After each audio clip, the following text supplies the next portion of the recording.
Irwan, Mas Irwan, saya kasih waktu 5 menit untuk mempresentasikan gagasan Anda yang sudah Anda makan di tulisan. Mulai dari sekarang, 5 menit. Oke, siap. Assalamualaikum warahmatullahi wabarakatuh. Bapak Ibu Dewan Juri yang saya hormati. Saat ini saya sedang di Jogja, mohon maaf belum bisa hadir ke lokasi di KPU Situbondo. Yang kedua, saya ucapkan terima kasih kepada Bapak Ibu Panitia yang telah membantu fasilitas presentasi kali ini.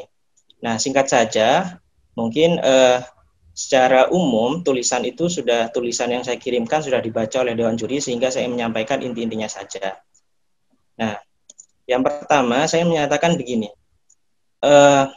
bahwa dalam setiap pelaksanaan pemilihan atau kontestasi politik, baik itu pemilu atau pilkada, bahwa tingginya tingkat partisipasi pemilih itu merupakan salah satu tolak ukur keberhasilan dalam pelaksanaan pemilu atau pilkada. Nah, itu untuk menjamin sejauh mana legalitas seorang pemimpin yang terpilih, dari tingginya tingkat warga yang ikut memilih. Nah, itu juga dikuatkan dalam sebuah deklarasi, yaitu dalam Bangkok Declaration on Free and Fair Election di Bangkok pada tahun 2012, di mana Indonesia juga sepakat dan mendeklarasikan bahwa partisipasi pemilih itu merupakan salah satu tolak ukur keberhasilan dalam suatu pelaksanaan pilkada.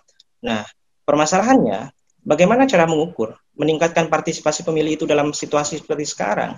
Nah, sebelum itu saya mengkelompokkan bahwa dalam situasi pemilu atau pilkada seperti sekarang dalam situasi pandemi ini, ada permasalahan penting, yaitu permasalahan kesehatan, yang kedua persoalan partisipasi. Nah, di persoalan kesehatan itu, data dari WHO bahwa angka virus corona atau kasus positif COVID-19 sudah mencapai hampir 28 juta. Di Indonesia itu sudah hampir 200 ribu, dan di Situbondo itu sudah sekitar 327, yaitu 372 kasus itu kasus positif. Nah, sementara dengan adanya pemilu pilkada itu justru mengundang kerumunan orang, di mana dalam sebuah riset bahwa kerumunan orang dari riset dari Proceeding National Academy US itu, kerumunan orang dan orang tanpa gejala itu merupakan salah satu penyebab utama penyebaran. Nah, ini menjadi problem. Terus yang kedua, problem partisipasi itu berdasarkan riset juga, itu selama 5 tahun terakhir, baik dalam pelaksanaan Pilpres 2014, Pilkada 2015, terus Pilkada 2018, hingga Pilpres yang terakhir, itu partisipasi pemilih itu tidak pernah mencapai angka 85%. Nah, sementara dalam pilkada tahun ini itu ditargetkan pemilihnya itu berada di angka 77,5%. Nah, ini merupakan persoalan yang harus kita hadapi, dua permasalahan penting ini dalam pelaksanaan situasi pandemi seperti ini. Nah, bagaimana seharusnya untuk meningkatkan partisipasi ini? Nah, dalam konsep yang saya bagikan, itu ada 3 konsep pendekatan, dan itu setelah saya ikuti dan cermati dari pemaparan sebelumnya, tidak jauh beda, tapi yang saya tekankan dalam tulisan ini, ada data-data yang melatar belakangi dalam pengambilan pendekatan ini. Yang pertama yaitu pendekatan secara konvensional. Itu pendekatan konvensional itu yaitu sama tadi dengan cara door to door. Itu merupakan cara yang paling pertama, tapi bukan utama dalam situasi seperti sekarang. Sebisa minimal mungkin itu di nomor 2-kan, dalam arti pertama tapi bukan utama. Nah, yang kedua, cara konvensional ini bisa dilakukan dengan cara misalkan sosialisasi di spanduk, poster, banner.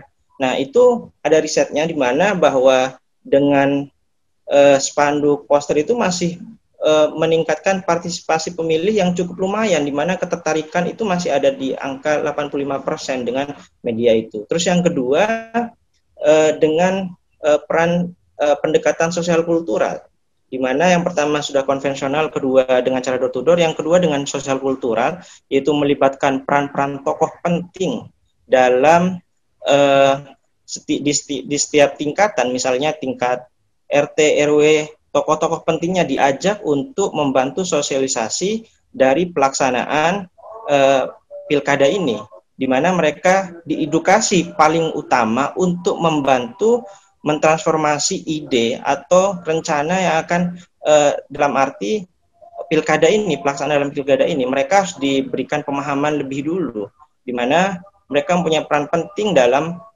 mensosialisasikan ketimbang daripada petugas-petugas formal yang sebenarnya itu jauh dari keterikatan emosional mereka.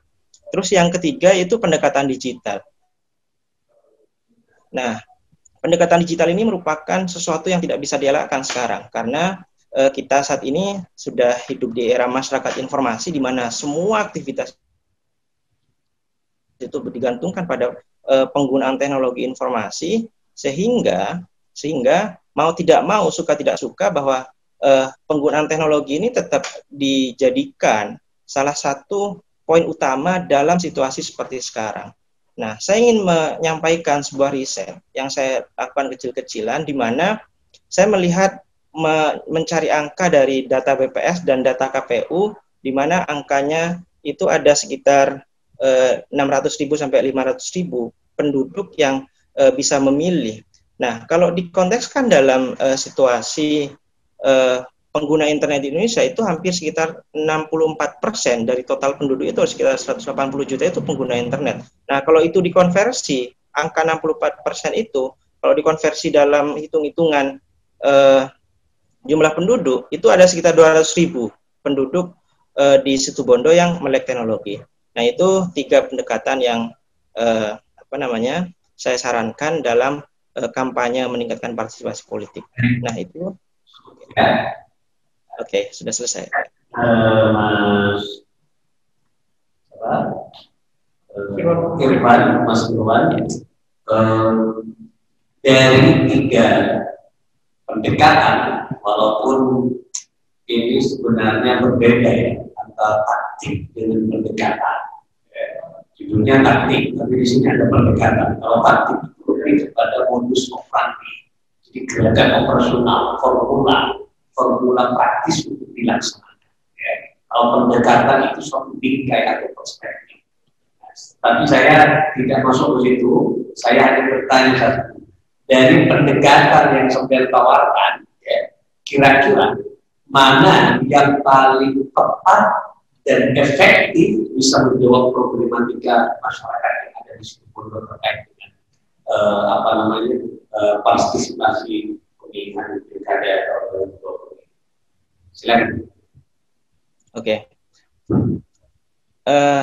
Sebenarnya saya menyadari bahwa jumlah penduduk yang begitu besar, khususnya juga di Situbondo ada sekitar 600.000-an penduduk, itu masyarakatnya sangat heterogen. Makanya saya menyampaikan beberapa argumentasi metode tadi dikarenakan tidak ada formulasi yang dapat mengklaim satu metode dapat menjawab semua permasalahan. Nah, makanya saya tawarkan beberapa ide tadi, antara mulai dari pendekatan door to door secara konvensional tadi, terus kemudian cara pendekatan sosial kulturalnya tetap dikedepankan, dan digitalnya. Karena satu metode itu sangat, dalam pemahaman saya, itu dengan kondisi masyarakat yang heterogen sangat susah untuk dijadikan formula yang paling tepat dalam menentukan atau dalam mengajak masyarakat untuk memilih. Makanya pendekatan-pendekatan tadi itu dikelompokkan berdasarkan sejauh mana masyarakat itu bisa memahami metode pendekatan yang paling efektif. Misalnya, dalam masyarakat pedesaan, ya bisa saja dengan cara door to door, tetapi tidak menutup kemungkinan bahwa di desa itu ada masyarakat yang juga melek digital. Dan ada juga masyarakat yang pemahaman sosial kulturalnya tinggi, sehingga semua solusi itu merupakan satu kesatuan yang tidak dapat dipisahkan, sehingga dapat menjawab seminimal mungkin itu dapat diikuti oleh masyarakat yang heterogen tadi. Karena kalau satu solusi saja justru itu akan mengesampingkan masyarakat yang lain, itu Pak. Oke, baik. Terima kasih Mas Tuan. Sukses terus berkarya ya. Itu kebanggaan masyarakat. Baik, terima kasih. Sampaikan terima kasih banyak atas kesediaan presentasi. Akhirnya saya ucapkan assalamualaikum warahmatullahi wabarakatuh.